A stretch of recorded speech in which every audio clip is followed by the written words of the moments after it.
కీర్తనలో 22వ అధ్యాయం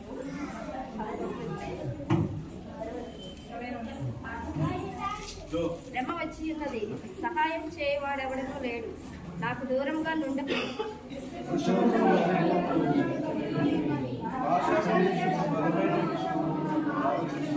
చీర్చులో గర్జించుచుండు సింహం వలె వారు నోలు తెరుచుచున్నారు.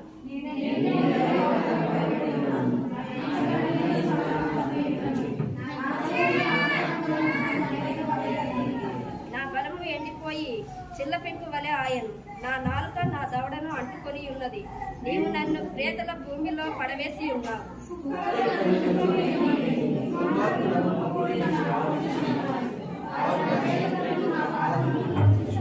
నా ఎముకలనియు నేను లెక్కింపగలను, వారు నిదానించుచు నన్ను తేరి చూచుచున్నారు.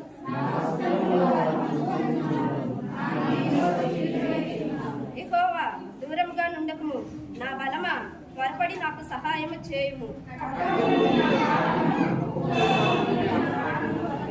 సింహపు నోట నుండి నన్ను రక్షింపుము, ఉరుకోతల కొమ్ములలో నుండి నన్ను రక్షించి నా పుత్రమిచ్చి ఉన్నాను.